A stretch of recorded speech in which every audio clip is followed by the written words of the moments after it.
नमस्कार, मैं अखिलेश पांडे सी न्यूज भारत पर आपका स्वागत करता हूं। वक्त हो चुका है न्यूज बुलेटिन का।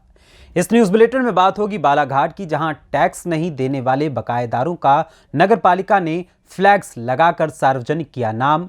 आगे चर्चा होगी चंदवा की, जहां हिंडाल्को टोरी साइडिंग में 5वें दिन भी ट्रक ओनरों की हड़ताल रही जारी। साथ ही आगे बात होगी चौपारण की, जहां वन विभाग ने 6 एकड़ अफीम को किया नष्ट। और भी तमाम खबरों पर आइए विस्तार से करते हैं चर्चा। खबर बालाघाट से है, जहां नगरपालिका टैक्स बकायेदारों के चलते परेशान है। ऐसे में बकायेदारों से वसूली का नया तरीका अपनाते हुए नगरपालिका द्वारा 1 लाख से अधिक के 16 बकायेदारों ने नामों को सार्वजनिक करते हुए नगर के मुख्य चौक चौराहों पर फ्लैक्स लगाया है। प्रभारी मुख्य नगरपालिका अधिकारी दिशा डहेरिया ने बताया कि नगरीय क्षेत्र में सैकड़ों लोगों के ऊपर 1 साल या उससे अधिक का कर बकाया है, जो करीब 1 करोड़ रुपए से अधिक का है। ऐसे में उन्हें नोटिस भेजने और कई बार सूचना देने के बाद भी उन्होंने टैक्स जमा नहीं किया, जिसके चलते नगरपालिका के द्वारा अभी 1 लाख रुपए या उससे अधिक के बकायेदारों की सूची को फ्लैक्स के माध्यम से सार्वजनिक किया गया है। जल्द ही और 50 लोगों के नाम को सार्वजनिक किया जाएगा। उन्होंने लोगों से अपील की वे जल्द से जल्द टैक्स जमा करें, नहीं तो उनके प्रतिष्ठानों को सील करने की कार्रवाई की जाएगी। आइए जानते हैं इस विषय में प्रभारी सीएमओ नगरपालिका बालाघाट दिशा डहेरिया ने क्या कुछ बताया। मैडम, शहर के मुख्य चौराहों पर बकायेदारों की सूची लगी है, क्या वजह है? हमारे यहाँ जो बड़े बकायादार हैं, जिनके ऊपर संपत्ति कर कुछ कई वर्षों से बकाया है, जो संपत्ति कर अदा नहीं कर रहे थे, उनके हमने नाम सार्वजनिक किए हैं। चूँकि वे राशि देने में, संपत्ति कर देने में इच्छुक नहीं थे, इसलिए उनके नाम सार्वजनिक किए गए हैं।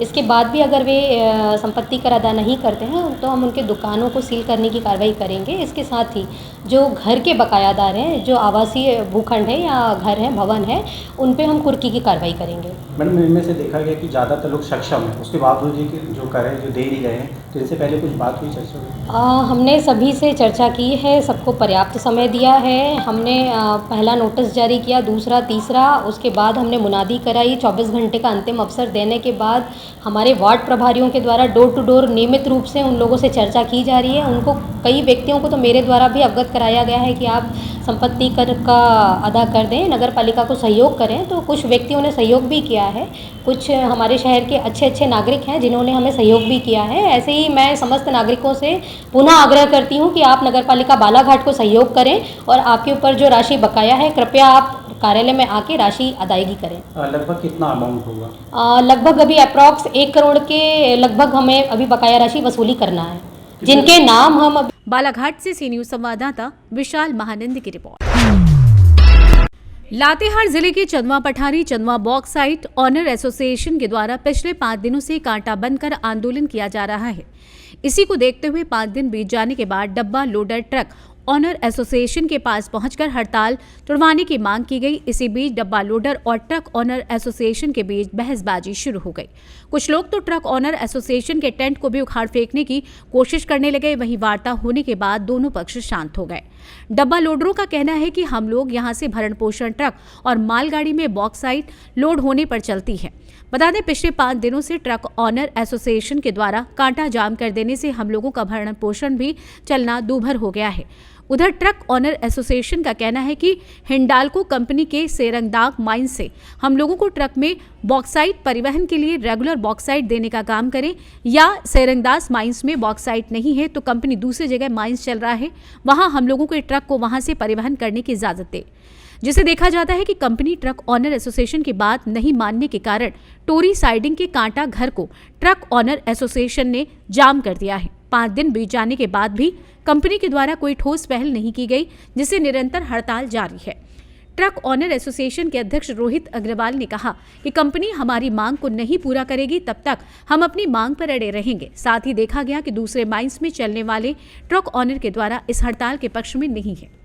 चंदवा से सी न्यूज संवाददाता बबलू खान की रिपोर्ट। खबर चौपारण से है, जहां वन प्रक्षेत्र कर्मियों ने मंगलवार को चौथे दिन भी उच्च अधिकारियों के निर्देश पर गौतम बुद्धा वन्य प्राणी आश्रणी अंतर्गत प्रभारी वनपाल मोहम्मद अयूब अंसारी के नेतृत्व में पत्थलगढ़वा बुकाड़ एवं सांझा जंगल में पोस्ता विनिष्टीकरण अभियान के तहत लगभग 6 एकड़ में लगे पोस्ता की खेती को नष्ट किया।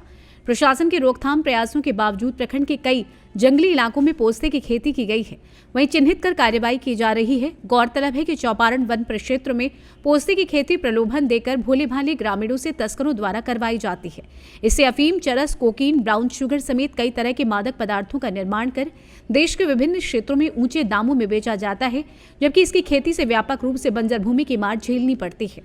मौके पर टीम में प्रभारी वनपाल मोहम्मद अयूब अंसारी, वनरक्षी कुलदीप कुमार महतो, वनकर्मी दीपक यादव, संतोष यादव, रजदेव यादव, पिंटू कुमार यादव, गोविंद भुइया, श्रवण दास, नरेश यादव आदि शामिल रहे।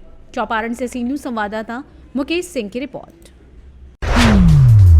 खबर दमोह के बटियागढ़ से है, जहां देव संस्कृति विश्वविद्यालय शांति कुंज हरिद्वार से दमोह जिले के बटियागढ़ और खड़ेरी आई देव कन्याएं, जहां सावित्रीबाई फुले महाविद्यालय बटियागढ़ और हायर सेकेंडरी स्कूल खड़ेरी के छात्र छात्राओं को गायत्री मंत्र का महत्व और व्यक्ति निर्माण से परिवार निर्माण, परिवार निर्माण से समाज निर्माण तथा समाज से उन्नत राष्ट्र का निर्माण होता है बताया गया। देव संस्कृति विश्वविद्यालय शांतिकुंज हरिद्वार से आई देव कन्याओं ने अखिल विश्व गायत्री परिवार के नेतृत्व में ये कार्यक्रम निरंतर चल रहे हैं। उन्होंने बताया कि भारतीय संस्कृति में ऋषि मुनियों ने 16 संस्कार प्रतिपादित किए थे, जो आज विलुप्त हो रहे हैं। इन्हीं बातों पर देव कन्याओं के साथ रोशनी डाली गई। देव कन्या रूपाली, यदुवंशी, शिवानी कपिराज और अंकिता सिंह एवं उनकी टोली ने बताया कि देव संस्कृति विश्वविद्यालय हरिद्वार के द्वारा पूरे भारतवर्ष में संस्कारों की परंपरा को पुनर्जीवित करने के लिए इस तरह का अभियान चलाया जा रहा है।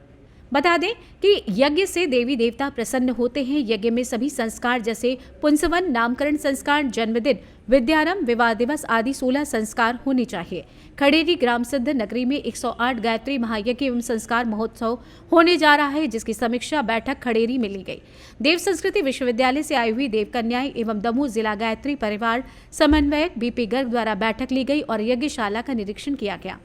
कार्यक्रम में शांति कुंज हरिद्वार के कार्यकर्ता 108 कुंडी गायत्री महायज्ञ व्यवस्थापक पंडित महेश पचौरी, दमोह गायत्री परिवार शंकर लाल, शिक्षक कार्यवाहक विद्या राजपूत, दमोह गायत्री परिवार बटियागढ़ ब्लॉक समन्वयक गायत्री परिवार संतोष मोदी और खड़ेरी सरपंच प्रतिनिधि गोविंद पटेल सहित सावित्रीबाई फुले महाविद्यालय बटियागढ़ के प्राचार्य भूपेंद्र सिंह एवं ग्राम के गणमान्य नागरिकों को उपस्थिति रही।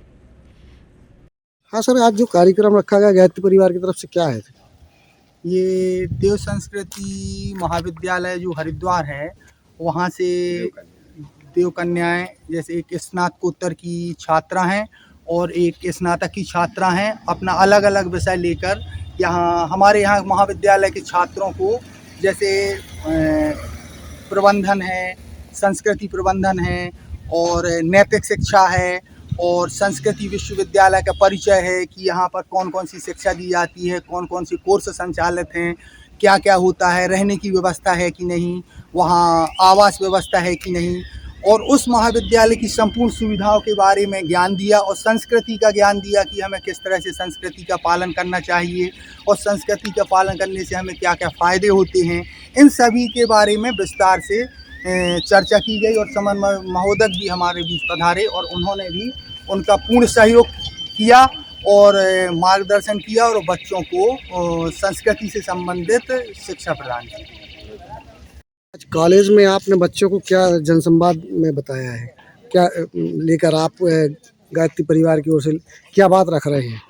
हमने यहाँ पर आकर के अपनी भारतीय संस्कृति सभ्यता के बारे में बताया और देव संस्कृति विश्वविद्यालय जो कि नालंदा तक्षशिला पर आधारित एक ऐसा विश्वविद्यालय बनाया गया जो कि जिसका प्रारूप हम अभी आज सभी के समक्ष सामाजिक परिवेक्षा के लिए जगह जगह पर जाकर के अपनी सभ्यता और संस्कृति के विषय में सभी को अवगत करा रहे हैं कि किस प्रकार से हमारी सभ्यता संस्कृति इतनी विस्तार थी जिसका कि क्षय हो गया था और फिर से हम सभी ने अपनी सभ्यता संस्कृति को बरकरार बनाए अभी भी रखा है, जिसका प्रारूप देव संस्कृति विश्वविद्यालय में गुरुकुल परंपरा के माध्यम से पंडित श्री राम शर्माचार्य जी का सपना था कि देव संस्कृति विश्वविद्यालय का निर्माण करें, जो कि नालंदा तक्षशिला का प्रारूप फिर से बनाया गया। तो ये अपना दमोह जिला में पहला कार्यक्रम है आपका कि अभी लगातार चल रहा है? जिले में लगभग यहाँ से 10-15 दिनों से रुके हुए हैं और आज हमारा इस विश्वविद्यालय में प्रोग्राम रखा गया था। बटियागढ़ दमोह से सी न्यूज संवाददाता संतोष मोदी की रिपोर्ट। खबर इटावा से, जहां इकदिल थाना अंतर्गत लगने वाले उधनपुरा नगलापूट गांव में डबल मर्डर से फैली सनसनी, हत्यारों ने दिया दोहरे हत्याकांड को अंजाम। पति पत्नी की गला रेतकर की निर्मम हत्या, सूचना मिलते ही इकदिल थाना पुलिस पहुंची। घटनास्थल पर आला अधिकारियों ने भी किया मौका मुआयना। DM Avanish Rai, SSP Sanjay Verma, SP city पहुंचे घटनास्थल पर और मामले को संज्ञान में लेकर जांच पड़ताल शुरू कर दी। इटावा से सी न्यूज संवाददाता देवेंद्र सिंह की रिपोर्ट। फिलहाल के लिए इस न्यूज़ बुलेटिन में बस इतना ही। देश दुनिया की तमाम खबरों के लिए देखते रहें सी न्यूज़ भारत। हर खबर आपके साथ, आपके हाथ।